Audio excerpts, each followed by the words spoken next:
नमस्कार प्यारे विद्यार्थियों। अपनी पिछली क्लास में 12वीं प्रश्नावली के 2 पॉइंट हो गए थे। 12.1 हमने पढ़ ली थी और 12.2 अपनी हो गई थी। इन दोनों प्रश्नावलियों से रिलेटेड ही इनके मिक्स हो गए क्वेश्चन 12.3 में हम पढ़ेंगे।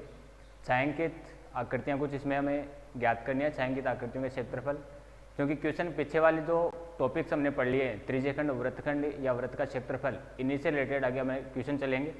तो देखिए पहला क्वेश्चन 12.3 का पहला क्वेश्चन, ये क्या बोल रहा है कि जो आकृति दे रखी है, डायग्राम बना रखा है और इस डायग्राम में छायांकित भाग का आपको क्षेत्रफल ज्ञात करना है और दिया हुआ है कि यदि PQ रेखाखंड PQ 24 सेंटीमीटर है और PR 7 सेंटीमीटर है और जबकि वृत्त का केंद्र आपको O दे रखा है। डायग्राम में थोड़ा सा मिस्टेक है, जो वृत्त का केंद्र है वो लगभग थोड़ा नीचे बनना था, इस प्रकार से बनेगा। वृत्त का केंद्र O है तो नीचे वाला हिस्सा क्या हो गया, अर्धवृत्त हो गया। और अर्धवृत्त का प्रत्येक कोण क्या होता है, समकोण होता है, ऐसा हम जानते हैं। तो ये कोण क्या हो गया, समकोण। और जो छायांकित भाग है ये वाला हमें ज्ञात करना है, ये वाला हमें ज्ञात करना है। तो इन दोनों का मान ज्ञात करने के लिए क्या करेंगे, नीचे वाला जो अर्धवृत्त हो गया उस अर्धवृत्त के क्षेत्रफल में से हम त्रिभुज PQR का क्षेत्रफल माइनस कर देंगे। इस अर्धवृत्त के क्षेत्रफल में से त्रिभुज PQR का क्षेत्रफल माइनस कर देंगे तो हमारे पास अभिष्ट छायांकित भाग का क्षेत्रफल प्राप्त हो जाएगा। तो अब हमें अर्धवृत्त का क्षेत्रफल ज्ञात करने के लिए अर्धवृत्त या जो वृत्त है उसकी त्रिज्या की आवश्यकता पड़ेगी। क्योंकि O वृत्त का केंद्र है तो ये क्या हो गया, इसका व्यास हो गया और व्यास यहाँ पे हमें नहीं दे रखा है। तो समकोण त्रिभुज के सापेक्ष जब हम देखें तो समकोण के सामने ये QR इसका कर्ण हो गया। तो पाइथागोरस प्रमेय से हम कर्ण ज्ञात करेंगे। PR इसने दे दिया 7 सेंटीमीटर और PQ दे रखा था 24 सेंटीमीटर, यानी आधार और लंब आपको दे रखे और पाइथागोरस प्रमेय से हम इसका कर्ण ज्ञात करेंगे। वो कर्ण वृत्त के लिए क्या हो जाएगा, व्यास हो जाएगा। और जब हम व्यास का आधा करेंगे तो हमारे पास क्या प्राप्त हो जाएगी, त्रिज्या प्राप्त हो जाएगी। तो सबसे पहला काम अपना ये रहेगा कि इसकी हम त्रिज्या प्राप्त करें। तो देखिए, चूंकि O वृत्त का केंद्र है, O वृत्त का केंद्र है, इसलिए QR क्या हो गया, व्यास हो गया। QR वृत्त का व्यास है और ये व्यास हो गया, इसका मतलब क्या हुआ, QR त्रिभुज PQR का कर्ण है। कर्ण क्यों हुआ भाई, क्योंकि हम जानते हैं अर्धवृत्त का कोण हमेशा ही क्या होता है, समकोण होता है। क्योंकि अर्धवृत्त का कोण सदैव समकोण होता है, अर्धवृत्त का कोण सदैव समकोण होता है, इसलिए PQR क्या बन गया, एक समकोण त्रिभुज बन गया। अर्धवृत्त का कोण सदैव समकोण होता है, इसका मतलब PQR एक समकोण त्रिभुज है। और समकोण त्रिभुज तो हम क्या लिख सकते हैं, इसलिए पाइथागोरस प्रमेय से। तो पाइथागोरस प्रमेय अप्लाई करेंगे तो हमारे पास व्यास QR आ जाएगा पाइथागोरस प्रमेय से। पाइथागोरस प्रमेय क्या कहता है कि कर्ण स्क्वायर बराबर आधार स्क्वायर प्लस लंब स्क्वायर। तो जो त्रिभुज PQR है उसमें समकोण के सामने क्या हो गया, कर्ण हो गया। कर्ण कौन हो गया, QR हो गया। तो मैं लिखूंगा QR का स्क्वायर बराबर आधार, आधार कौन हो गया, PR। तो PR का मान 7 दे रखा है, इसलिए मान लिखता हूँ यहाँ पे 7 का स्क्वायर प्लस लंब कितना हो गया, 24। तो यहाँ मैंने लिख दिया 24 का स्क्वायर। तो QR स्क्वायर बराबर क्या आ जाता है हमारे पास, QR स्क्वायर बराबर 7 का स्क्वायर, 7 7 49 प्लस 24 का स्क्वायर, 24 का स्क्वायर 576 होता है। 30 तक के वर्ग याद रखें आप, 576। दोनों को जोड़ दिया, जोड़ने पर 625 हो गया। ये QR स्क्वायर का मान आया। तो यहाँ से QR बराबर क्या हो गया, जब ये स्क्वायर हटा दिया तो क्या हो जाता है, वर्गमूल। और 625 का वर्गमूल क्या होता है, सबको पता है कितना होता है, 25। तो ये 25 सेंटीमीटर QR का मान आ गया। और जो QR है वही वृत्त का क्या है, व्यास है। तो हमें QR प्राप्त हो गया और ये कितना आ गया, 25 सेंटीमीटर हो गया। इसके अलावा ये हमें 7 सेंटीमीटर दे रखा है और ये 24 सेंटीमीटर दिया हुआ है। तो अब हम क्या कर लेंगे, छायांकित भाग ज्ञात करने के लिए अर्धवृत्त का क्षेत्रफल ज्ञात करेंगे और अर्धवृत्त के क्षेत्रफल में से त्रिभुज, जो समकोण त्रिभुज PQR बन गया, उसका क्षेत्रफल माइनस कर देंगे। तो इसको करते हैं हम आगे इस प्रकार से, लगभग ये 7 से में 25 से में गया था, ये 24 में, और ये वाला हिस्सा अपना छायांकित भाग था। तो यहाँ मैं लिखूँगा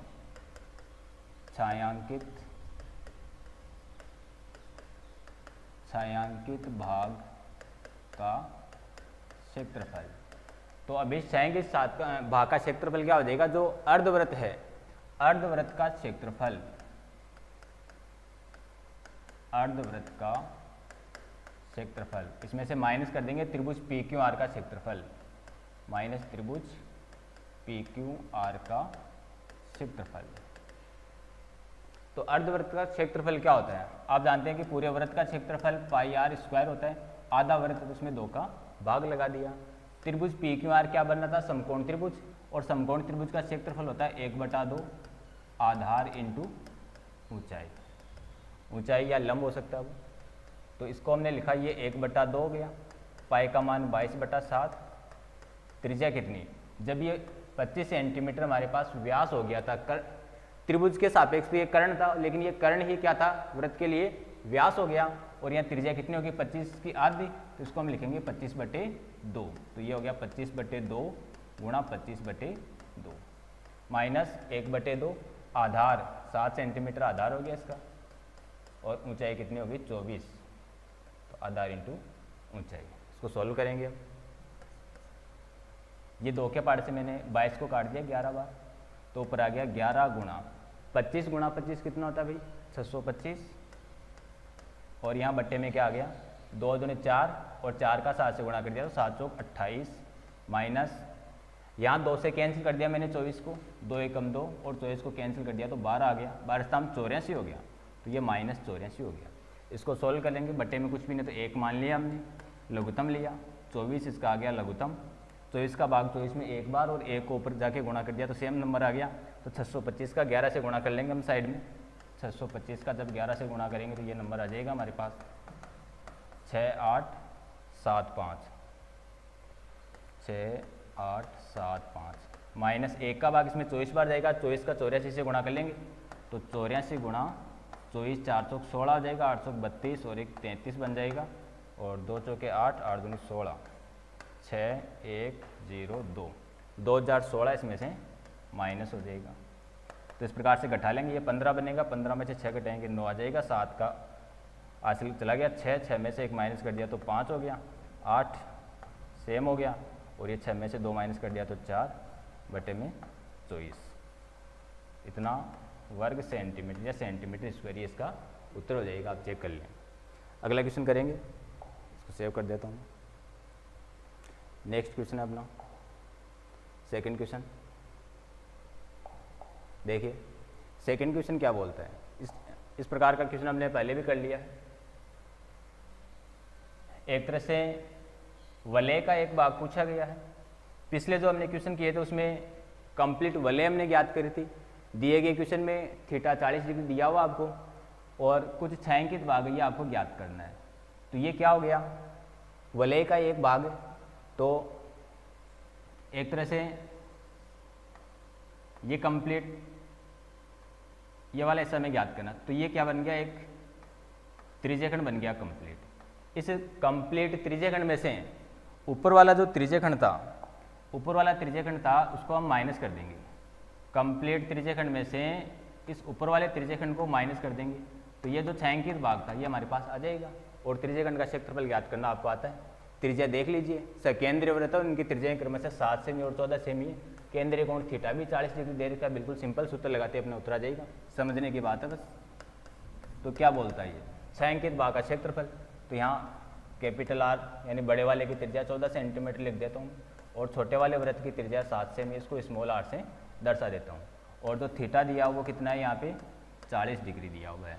तो छायांकित भाग का क्षेत्रफल क्या हो जाएगा, छायांकित भाग का क्षेत्रफल, छायांकित भाग का क्षेत्रफल। तो छायांकित भाग क्या बन रहा है, बड़े वाला त्रिज्यखंड को क्या बोल सकते हैं हम, त्रिज्यखंड AOC और इसमें से माइनस क्या कर लेंगे, त्रिज्यखंड BOD।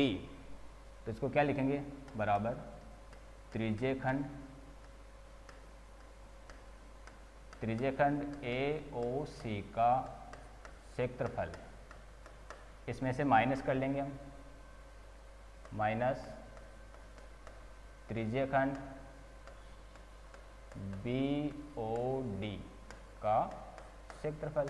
और त्रिज्यखंड का क्षेत्रफल क्या होता है, त्रिज्यखंड का क्षेत्रफल आपको याद है, याद करें अच्छे तरह से, पाई आर स्क्वायर थीटा बटे 360 डिग्री। बड़े वाले में AOC में बड़ी त्रिज्या काम है इसलिए इसको कैपिटल R से लिखा है हमने, और BOD में छोटी त्रिज्या काम है जिसको हमने स्मॉल r कैपिटल स्मॉल से लिखना है। तो त्रिज्यखंड BOD का क्षेत्रफल पाई आर स्क्वायर थीटा बटे 360 डिग्री।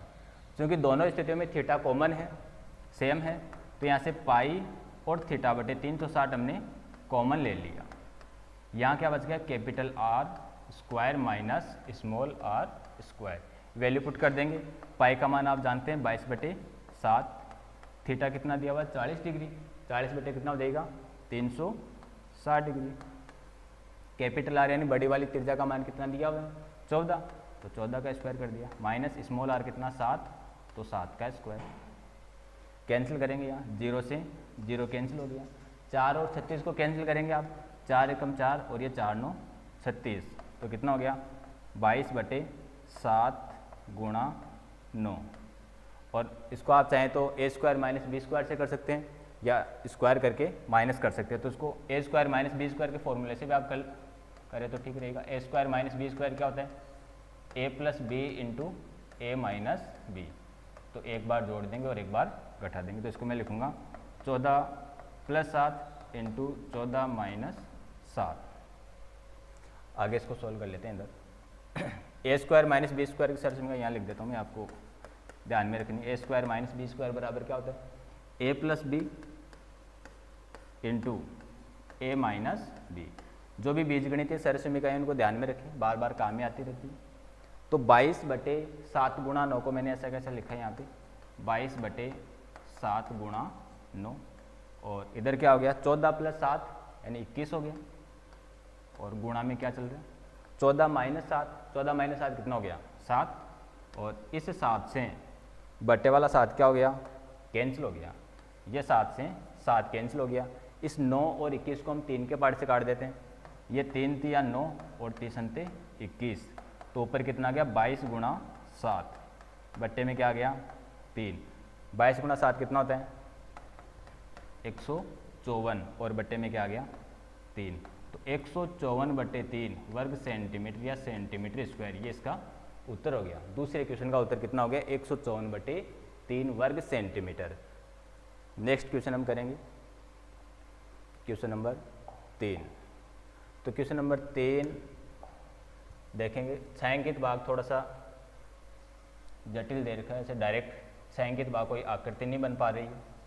जो छायांकित भाग है वो कैसे ज्ञात करेंगे, देखिए दिया हुआ क्या है, 14 सेमी भुजा का एक वर्ग दे रखा है, ABCD क्या है एक वर्ग है, और इसकी भुजा 14 सेंटीमीटर दे रखी है। इसमें क्या दे रखा है APD और BPC 2 अर्धवृत्त है, तो दोनों अर्धवृत्तों के बाद में जो शेष भाग बच गया उसको इसने छायांकित कर दिया, और ये छायांकित भाग हमें ज्ञात करना है। तो तरीका क्या हो गया, पूरे वर्ग का क्षेत्रफल ज्ञात कर लेंगे। पूरे वर्ग के क्षेत्रफल में से अर्धवृत्त और ये दूसरा वाला अर्धवृत्त ये माइनस करते ही छायांकित भाग का क्षेत्रफल आ जाएगा। अब जो अर्धवृत्त है तो उसका व्यास कितना है, देखिए ये भुजा 14 सेंटीमीटर दे रखी है। जब ये भुजा 14 सेंटीमीटर है तो ये वर्ग का क्या हो गया, ये वर्ग का व्यास हो गया।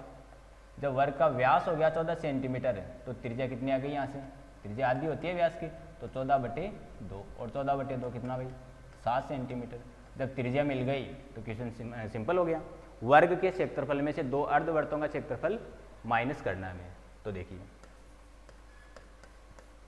क्या लिखा है इसने, वर्ग दिया हुआ है, वर्ग का नाम ABCD, वर्ग ABCD की भुजा कितनी दे रखी है 14 सेंटीमीटर, और 2 अर्धवृत्त दे रखे हैं, इसलिए अर्धवृत्तों की दिए गए अर्धवृत्तों का व्यास, ये भुजा ही इनका व्यास हो जाएगा। तो व्यास कितना हो गया?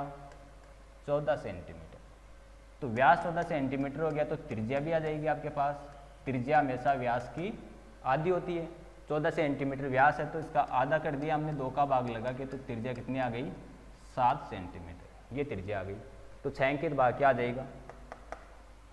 इसलिए छायांकित भाग का क्षेत्रफल, तो छायांकित भाग क्या है? छायांकित भाग का क्षेत्रफल। छायांकित भाग क्या हो जाएगा? वर्ग ABCD का क्षेत्रफल, वर्ग ABCD का क्षेत्रफल माइनस 2 अर्धवृत्तों का क्षेत्रफल। दोनों अर्धवृत्तों का क्षेत्रफल माइनस कर देंगे वर्ग में से। वर्ग का क्षेत्रफल क्या होता है भाई? वर्ग का क्षेत्रफल होता है भुजा स्क्वायर। यहाँ 2 अर्धवृत्त है, क्योंकि दोनों ही वृत्तों की त्रिज्याएं 7-7 सेंटीमीटर, तो दोनों को अलग अलग ज्ञात करने की आवश्यकता नहीं है। एक का ज्ञात कर लेंगे और उसको 2 से गुणा कर लेंगे। भुजा स्क्वायर वर्ग का क्षेत्रफल हो गया, और 2 अर्धवृत्त है इसलिए 2 से गुणा कर रहा हूँ। और आधे वृत्त का क्षेत्रफल क्या होता है? 1/2 पाई आर स्क्वायर। ये तो अर्धवृत्त का क्षेत्रफल है, 1/2 पाई आर स्क्वायर, और इसे 2 अर्धवृत्त बन रहे इसलिए मैंने इसको 2 से गुणा कर दिया है। सोल्व करते हैं इसको। भुजा कितनी? 14 का स्क्वायर माइनस, यहाँ देखिए 2 से ये वाला 2 कैंसिल हो गया, क्या बच गया? पाई आर स्क्वायर। और वैसे भी आप जानते हैं कि आधा वर्त और आधा वर्त क्या बन गया? पूरा वर्त बन गया, और पूरे वर्त का ये क्षेत्रफल हो गया पाई आर स्क्वायर। लेकिन सीधा नहीं लिखें, 14 का स्क्वायर 196 होता है, पाई का मान 22/7, और आर स्क्वायर यानी त्रिज्या कितनी इसकी? 7 सेमी, तो 7 × 7। इसको सॉल्व करेंगे। बट्टे वाले 7 से एक साथ क्या हो गया? कैंसिल हो गया। ये 7 से 7 कैंसिल हो गया, तो कितना आ गया? 196 माइनस 22 × 154। इसको माइनस कर लेंगे। 6 में से 4 माइनस कर दिया 2, और 19 में से 15 घटा दिया, तो यहाँ कितना आ गया? 4, यानी 42 वर्ग सेंटीमीटर या सेंटीमीटर स्क्वायर, ये इसका आंसर हो जाएगा। चेक कर लें, ढंग से तैयार करें क्वेश्चन को। सभी क्वेश्चन मोस्ट होते हैं। नेक्स्ट क्वेश्चन देखेंगे आप।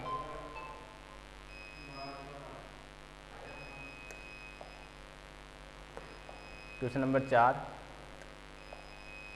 क्वेश्चन नंबर 4 का डायग्राम देखेंगे, और इसमें भी आपको छायांकित भाग का क्षेत्रफल ज्ञात करना है। दिया हुआ क्या है?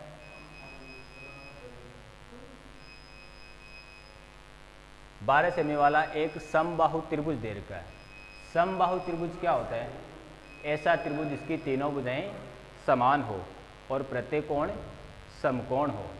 प्रत्येक कोण 60 डिग्री का होता है। समबाहु त्रिभुज का प्रत्येक कोण कितना होता है? 60 डिग्री का होता है। तो हमारे दिए गए क्वेश्चन में भी क्या है? ये जो प्रत्येक कोण है ये कितने? 60-60 डिग्री के हैं। ये कोण कितने? 60-60 डिग्री के। क्यों है 60-60 डिग्री की? समबाहु त्रिभुज दे रखा है। समबाहु त्रिभुज के तीनों कोण बराबर होते हैं, इसलिए प्रत्येक कोण 60-60 डिग्री के होते हैं।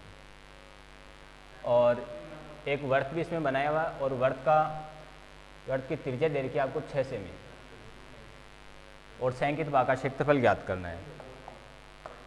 जब त्रिभुज का कोण यहाँ पर 60 डिग्री हो गया, हम जानते हैं कि केंद्र के परितः बनने वाले जो कोण होते हैं उसका कंप्लीट मान 360 डिग्री होता है। तो 360 में से 60 डिग्री तो ये त्रिभुज के अंदर बन गया, तो शेष कितना बच गया? तो कंप्लीट 360 डिग्री का होता है। 360 में से 60 माइनस कर दिया, 360 में से 60 माइनस कर दिया, तो ये कोण कितना बच गया?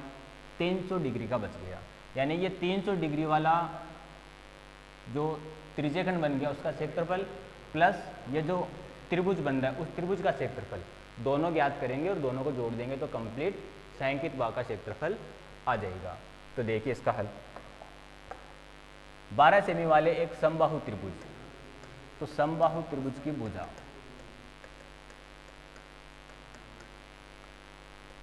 समबाहु त्रिभुज की भुजा कितनी दे रखी है? 12 से। और हम जानते हैं समबाहु त्रिभुज का प्रत्येक कोण 60 डिग्री होता है। इससे पहले मैं ये लिख देता हूँ, जो वृत्त है, वृत्त की त्रिज्या कितनी दे रखी है? वृत्त की त्रिज्या दे रखी है आपको 6 सेमी, क्योंकि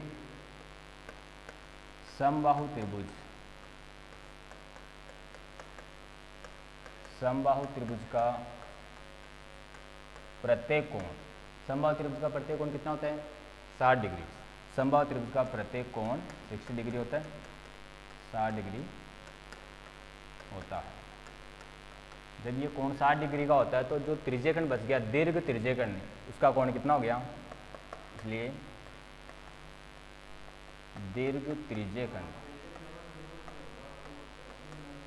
दीर्घ त्रिज्यखंड का कोण, दीर्घ त्रिज्यखंड का कोण कितना हो गया, कंप्लीट कोण 360 का होता है, उसमें से 60 डिग्री जो त्रिभुज के अंदर बन गया उसको हमने माइनस कर दिया, तो कितना आ गया 300 डिग्री बन गया। ये कोण आगे काम में आएगा मेरे को। चलिए अब हम छायांकित भाग का क्षेत्रफल ज्ञात करेंगे, तो यहाँ लिखता हूँ, अतः छायांकित भाग का क्षेत्रफल, छायांकित भाग का क्षेत्रफल। छायांकित भाग में क्या क्या बन रहे हैं, एक तो समबाहु त्रिभुज बन रहे हैं और समबाहु त्रिभुज के साथ में जो वृत्त बन रहा था, अब वृत्त कंप्लीट काम में नहीं आ रहा क्योंकि ये वाला जो हिस्सा है वो हमने त्रिभुज में काउंट कर लिया। जब ये त्रिभुज में काउंट हो गया 60 डिग्री वाला, तो केवल ऊपर वाला भाग बचेगा आपके पास, और ऊपर वाला भाग क्या एक तरह से त्रिज्यखंड हो गया भाई, ये वाली स्थिति हो गई ना, ये एक त्रिज्यखंड हो गया। और ये कोण कितना है यहाँ पे 300 डिग्री का है, ये कोण 300 डिग्री का है, और ये इधर जो त्रिभुज बन गया उस त्रिभुज का क्षेत्रफल, ये त्रिभुज भी बन रहा है साथ ही ऐसे, तो इस 300 डिग्री वाले त्रिज्यखंड का क्षेत्रफल और इस त्रिभुज का क्षेत्रफल, दोनों का क्षेत्रफल ज्ञात करके जोड़ देंगे हम। तो यही इसमें लिखना आपको। अतः छायांकित भाग का क्षेत्रफल क्या हो गया, दीर्घ त्रिज्यखंड का क्षेत्रफल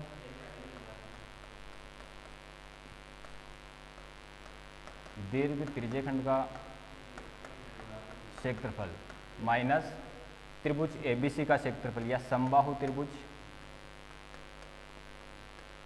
समबाहु त्रिभुज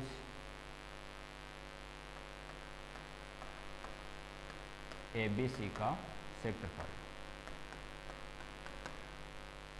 त्रिज्यखंड का क्षेत्रफल पाई आर स्क्वायर, और थीटा कितना हो गया यहाँ पे, थीटा ज्ञात किया था 300 डिग्री, सूत्र लिख देते हैं एक बार, बटे 360 डिग्री माइनस समबाहु त्रिभुज का क्षेत्रफल क्या होता है, √3/4 इंटू भुजा स्क्वायर, √3/4 इंटू भुजा स्क्वायर। तो पाई का मान लिख दिया हमने 22/7, और त्रिज्या 6 दे रखी थी तो 6 गुणा 6, थीटा कितना 300 डिग्री बटे में 360 माइनस √3/4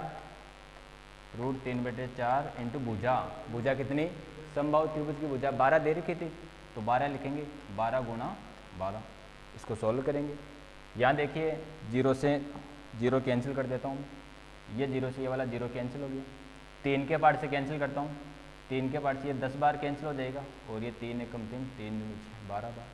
इसको मैंने 6 और 12 को कैंसिल कर दिया, ये 6 एकम 6 और ये 6 दूनी 12। 2 के पार्ट से कैंसिल कर देता हूँ दूसरे वाले 6 को, ये 2 एकम 2 और ये 2 3 6, तो ये कितना आ गया आपके पास, ये हो गया 22/7 इंटू ऊपर क्या बच गया 3 गुणा 10, तो 3 गुणा 10 क्या हो गया, 10 3 30 माइनस ये 4 एकम 4, 4 3 12 और 12 36 हो जाएगा, तो 36√3 हो गया, 36√3। इसकी शेष कैलकुलेशन इधर करते हैं, इसको देख लें एक बार आप आराम से। छायांकित भाग का क्षेत्रफल ज्ञात करने के लिए दीर्घ त्रिज्यखंड के क्षेत्रफल में से समबाहु त्रिभुज का क्षेत्रफल हमें घटाना है। त्रिज्यखंड का क्षेत्रफल पाई आर स्क्वायर थीटा बटे 360 डिग्री और √3/4 भुजा स्क्वायर समबाहु त्रिभुज का क्षेत्रफल हो गया।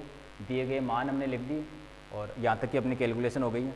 अब चूँकि 22/7 यहाँ 30 से कैंसिल होने वाली स्थिति में नहीं है, तो यहाँ मैं 22/7 को कैंसिल करके क्या लिख देता हूँ, 3.14 लिख देता हूँ इसको, तो ये हो गया 3 पॉइंट, चलो इसको इसी फॉर्म में कर लेते हैं। तो 22 का मैंने 3 से गुणा कर दिया, 22 3 66 यानी 660 हो गया, बट्टे में 7 माइनस 36√3। इस प्रकार से ये इसका उत्तर हो गया, इतने वर्ग सेंटीमीटर या सेंटीमीटर स्क्वायर। आगे भी हम करना चाहें तो क्या हो जाएगा, 660/7 यानी इसका भाग लगा देंगे और √3 का मान क्या होता है 1.73। तो ये मान लिखे 36 से गुणा हो जाएगा, फिर आगे इसको यहाँ पर जो वैल्यू है इसमें से माइनस करके इसको आगे कंप्लीट और भी किया जा सकता है और यहाँ तक भी हम इसका आंसर छोड़ सकते हैं। तो इस प्रकार से हमने 4 क्वेश्चन किए आज 12.3 के। शेष क्वेश्चन हम अगले क्लास में करेंगे। तो तब तक ये आप रफ कॉपी में बार बार करते रहें। और अभी टेक्निकल थोड़ी प्रॉब्लम थी इसलिए मैं क्वेश्चन कंप्लीट करने वाला था। चलो एक क्वेश्चन और कर लेते हैं, इसको आप आगे कर लें, नहीं तो मैं बता देंगे, अगर प्रॉब्लम आती है तो मैं करवा दूंगा आगे। अगला क्वेश्चन देखिए, क्वेश्चन नंबर 5। अब क्वेश्चन नंबर 5 भी दी गई स्थितियां जो आपको पहले बता दी है उन्हीं से रिलेटेड हैं, बस क्वेश्चन मिक्स होकर आ रहे हैं, इतना ध्यान रखिए। तो इसका संकेत बता देता हूं मैं आपको। वर्ग दीर्घ ABCD जिसकी भुजा कितनी है 4 सेंटीमीटर और इसके प्रत्येक कोने से 1 सेमी त्रिज्या वाले वृत्त का एक चतुर्थांश काटा गया। चतुर्थांश क्या होता है, वृत्त का चौथा हिस्सा, यानी 1/4 πr² से इसका क्षेत्रफल ज्ञात कर सकते हैं। और बीच में 2 सेमी व्यास का एक वृत्त है, व्यास 2 सेमी है बीच वाले का, ये ध्यान रखिए। जब व्यास 2 सेमी है तो त्रिज्या कितनी होगी आधी, तो 2 सेंटीमीटर का आधा कितना हो गया 1 सेंटीमीटर। तो इस प्रकार से जो छायांकित भाग बच गया वो हमें ज्ञात करना है। तो देखिए छायांकित भाग क्या बन रहा है, एक तरह से पूरे वर्ग के क्षेत्रफल में से ये 4 तो क्या हो गए चतुर्थांश हो गए, 1 2 3 और 4, चारों चतुर्थांश का क्षेत्रफल माइनस करना है। और एक ये बीच वाला वृत्त, इस वृत्त का क्षेत्रफल माइनस करना है। ये माइनस करते ही क्या आ जाएगा, छायांकित भाग का क्षेत्रफल आ जाएगा।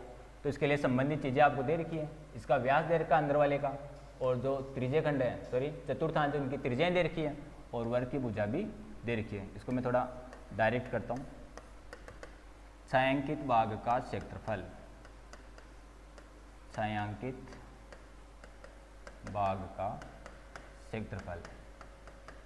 हालांकि क्वेश्चन करने का तरीका यही होता है कि उसमें हम दी गई बातें लिखेंगे, पहले वर्ग की भुजा कितनी दे रखी है, चतुर्थांश क्या दे रखा है, वो सब लिखना होता है, इसकी त्रिज्या कितनी, इसका व्यास कितना है, वो पूरा लिखने के बाद में आपको ये करना होता है। लेकिन अब मैंने पीछे के सभी क्वेश्चंस में वो चीज़ें आपको बता दी, इसलिए इसको थोड़ा मैं डायरेक्ट कर रहा हूँ। तो छायांकित भाग का क्षेत्रफल क्या हो गया, पूरे वर्ग का क्षेत्रफल, वर्ग ABCD का क्षेत्रफल माइनस क्या करेंगे इसमें, 4 तो चतुर्थांश है, तो 4 चतुर्थांशों का क्षेत्रफल, 4 चतुर्थांशों का क्षेत्रफल प्लस जो बीच में वृत्त बन गया उसका क्षेत्रफल, तो प्लस वृत्त का क्षेत्रफल। तो देखिए वर्ग का क्षेत्रफल क्या होता है, वर्ग का क्षेत्रफल भुजा स्क्वायर माइनस 4 चतुर्थांश है, तो 4 से गुणा कर रहा हूँ क्योंकि हमें 4 चतुर्थांश ज्ञात करने, और चतुर्थांश का क्षेत्रफल क्या होता है 1/4 πr²। ये 1/4 πr², ये तो एक चतुर्थांश का क्षेत्रफल है, और ऐसे हमारे पास 4 चतुर्थांश, इसलिए 4 से गुणा कर रहा हूँ, प्लस वृत्त का क्षेत्रफल क्या होता है πr², बीच वाला भाग वृत्त दे रखा था आपको। वर्ग की भुजा कितनी दे रखी थी 4 सेमी, तो यहाँ 4 का वर्ग हो गया, माइनस कैलकुलेशन देखेंगे आगे, ये 4 से ये वाला 4 कैंसिल हो गया, क्या बच गया πr² बच गया, तो πr² लिखा मैंने, प्लस आगे क्या है πr²। दोनों की त्रिज्याएं समान है, चतुर्थांश की तो त्रिज्या दे रखी थी 1 सेमी और वृत्त का व्यास दे रखा था 2 सेमी, व्यास 2 सेमी है तो त्रिज्या आधी हो गई, तो इसकी भी त्रिज्या कितनी हो गई भाई, इसकी भी त्रिज्या 1 सेमी और इनकी भी त्रिज्याएं कितनी है 1-1 सेमी, इसलिए दोनों को मैंने सेम R से दर्शाया। अगर अलग अलग होती तो कैपिटल R या स्मॉल r से दर्शाते, या फिर हम R1 और R2 के रूप में इसको लिखते हैं। दोनों सेम है इसलिए πr² प्लस πr सहजातीय पद हो गए, और सहजातीय पद क्या हो जाते हैं, जुड़ जाते हैं। तो 4 का स्क्वायर क्या हो गया 16, या πr² और πr² 2 बार हो गया, तो इसको हम 2 बार πr² इस प्रकार से लिख सकते हैं। तो ये 16 माइनस 2 इंटू पाई का मान 22/7, और त्रिज्या कितनी, त्रिज्या 1, और 1 का स्क्वायर भी क्या होगा 1 ही हो जाएगा, तो कितना हो गया 16 माइनस 22 दूनी 44, 1 का स्क्वायर 1 से गुणा कर दिया ऊपर /7। इसको लघुत्तम लेके सोल्व कर लेंगे, कितना हो जाएगा 7 6 42 और 7 और 4 11, 112 माइनस यहाँ आएगा नहीं, इधर देखेंगे 16 का इधर 7 से गुणा हो गया, 7 6 42 और 7 11 4 हो जाएगा, 7 11 112 माइनस 44/7 माइनस कर देंगे, 12 में से 4 घटा दिया 8, यहाँ 10 हो गया 6, 68/7। तो 68/7 वर्ग सेंटीमीटर या सेंटीमीटर स्क्वायर ये इसका क्षेत्रफल आ जाएगा, संयुक्त भाग का क्षेत्र।